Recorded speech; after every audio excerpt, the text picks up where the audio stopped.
हैं अपने बुढ़ापे की। अगर अपना बुढ़ापा सुगम जीना है, बुढ़ापे को बड़े प्यार से व्यतीत करना है, इन बातों को याद रखना। पूछो तो बताओ, नहीं कथा बढ़ा दूं आगे। बोलो बोलो, बता दो। हमेशा अपने जीवन में जब बुढ़ापे में हमारा कदम रख जाए, ए मैया सुन लेना, और जितनी बूढ़ी बूढ़ी बैठी हैं, जो भी बैठे सबको बता रहा हूं, बुढ़ापा तो सब पे ही आना है, उनसे बने रहेंगे जवान। ये हाड़ मास का शरीर है, इसको तो जर्जर होना है, और जब जर्जर होना है तो भी प्यार किससे करना, किससे? बूढ़े शरीर से। हमेशा अपने जीवन में जब बुढ़ापे में हमारा कदम रख जाए तो कम से कम बोलना, कम से कम बोलना, ज्यादा मत बोलना। मन चाही वस्तु न मिलने पर नाराज मत होना, क्रोधित मत होना।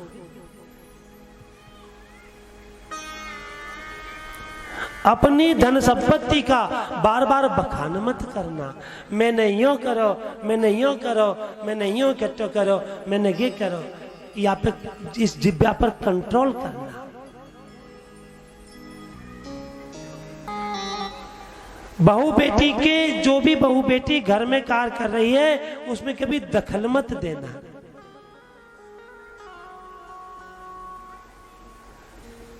यह आशा कभी मत करना कि इन्होंने हमें पूछा नहीं, आशा छोड़ देना।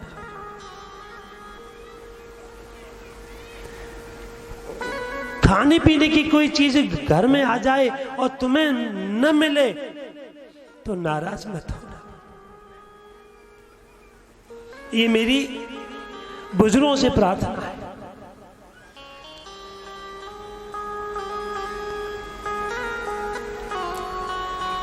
अपनी इच्छा कभी पूर्ण कराने की कोशिश मत करना।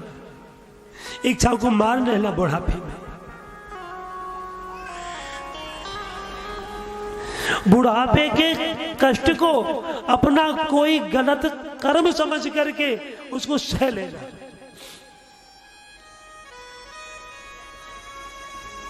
और खुशी से रहना।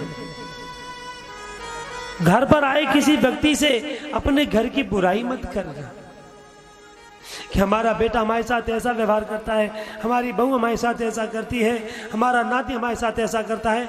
ऐसी बात कभी मत करना। ये मेरे बुजुर्गों से मेरी हाथ जोड़ करके प्रार्थना है।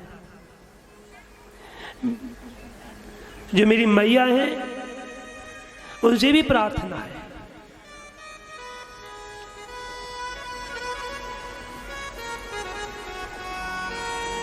अपने परिवार की समस्याएं दूसरों के सामने कभी मत रखना।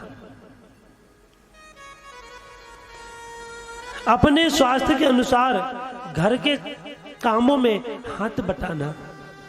अपना शरीर सही है, ये बेटा मैं ही करती रहूंगी बैठी बैठी, इतना हाथ बटाइएगा।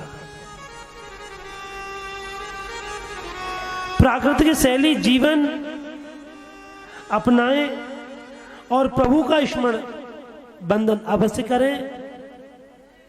ध्यान रहे कि प्रभु की कृपा से ही सब कुछ प्राप्त हुआ है, और खाली हाथ आए थे और खाली हाथ जाना है। ये मेरी बड़े बूढ़ों से हाथ जोड़ करके प्रार्थना है।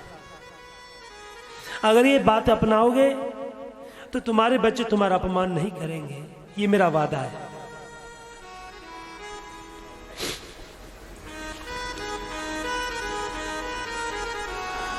आगे सुखदेव जी राजा कहते हैं, हिरण्य परीक्षित,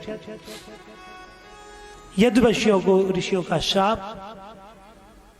परम शिरोमणि श्री सुखदेव जी महाराज कहते हैं, राजा परीक्षित, एक दिन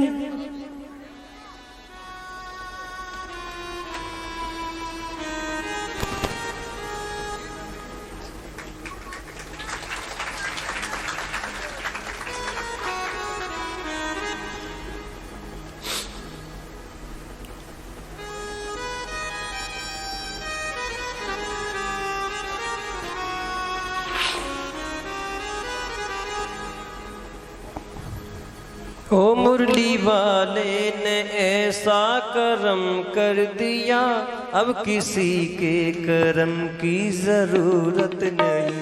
मुरली वाले ने ऐसा करम कर दिया, अब किसी के करम की जरूरत नहीं। हो मेरे प्यारे ने, हो मुरली वाले ने, हो बंसी वाले ने ऐसा करम कर दिया, अब किसी के करम की जरूरत नहीं।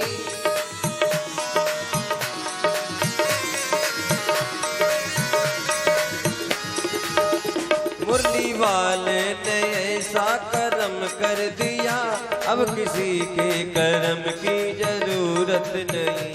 मुरली वाले ने ऐसा करम कर दिया, अब किसी के करम की जरूरत नहीं। नैनों से नैना मिले हम उनके हो गए, नैनों से नैना मिले हम उनके हो गए, अब किसी के रहम की जरूरत नहीं। मुरली वाले ने, हाय कमली वाले ने ऐसा करम कर दिया, अब किसी के करम की जरूरत नहीं। वो मेरे प्यारे ने ऐसा करम कर दिया, अब किसी के करम की जरूरत नहीं।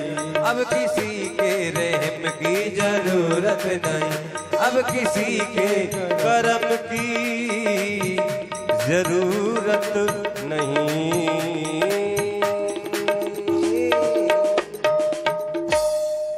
बोलना पड़ेगा, जोर से बोलना पड़ेगा। राधे राधे। ए मैया अब तो जोर से बोल रहे, हम तो जाने वाले हैं। जोर से बोलना पड़ेगा। राधे राधे। जाते जाते किसी का दिल नहीं दुखाना चाहिए।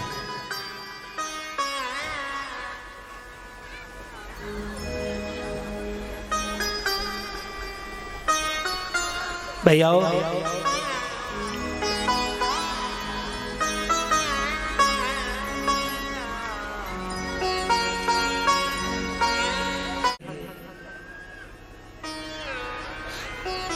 एक मैया थी, मैया। अब वह मैया के बच्चा को खांसी है गई, मैया के बच्चे को खांसी हो गई। उसने डॉक्टर, वैद्य, हकीम, हॉस्पिटल कोई ना छोड़ो जहां वह दिखावे न गई हो, लेकिन वह बच्चा की खांसी न गई। अब कुछ महीने गुजर गए, सालों गुजर गए, लेकिन उस बच्चे की खांसी ठीक नहीं हुई। अब वो मैया घूमत डोले, भागत डोले, तो कहा पड़ोसी के यहाँ की भैया कोई बता हमें इंतजाम। तो फिर ने कि सुन, गांव के प्रधान जी है ना मेठ, विन के दवा है, तू मां जा। अब मैयो वहां गई, वहां की प्रधान जी मेरे बेटा को खांसी है गई है, तुम्हारे घर दवाई बताइए, न हो तो एक ढक्कन दे दे। प्रधान जी बोले एक ढक्कन? कौन ने बताई खांसी की दवा हमारे घर? बोले वह फलाने ने बताई, वह उज्जवल ना चंपा देवी विन ने बताई। बोला चंपा देवी ने बताई? बोला तेरा नाम का है? कि मेरा नाम है मुन्नी देवी। ते लाला को क्या नाम है? बोले हमारे लाला को नाम है सहदेव। बोले दे भैया खांसी की दवा एक ढक्कन ना, हमारे यहाँ तो एक बोतल ले जाए। बोले भैया मैं एक बोतलों क्या करूंगी, वो तो एक दो ढक्कन चाहिए, मेरे बेटा की खांसी चली जाए। ठीक है, इस बच्चे को एक ढक्कन ही पिला दे और ये ले जा। अम्मा बोली प्रधान जी हमारे बेटे की खांसी चली जाए? बोले अम्मा मैं तो क्या बताऊं। ए ना भैया बताओ, सच्ची बताओ खांसी चली जाए या? सुन या दवाई ते मेरो घरवार गए, या दवाई में मेरा घरवार गया, इसी दवाई में मेरी संपत्ति गई सब, इसी दवाई में मेरी इज्जत गई, और यही दवाई में मेरी घरवाली गई, यही दवाई में मेरे बच्चा चले गए, इसी दवाई में मेरा सब कुछ लुट गया।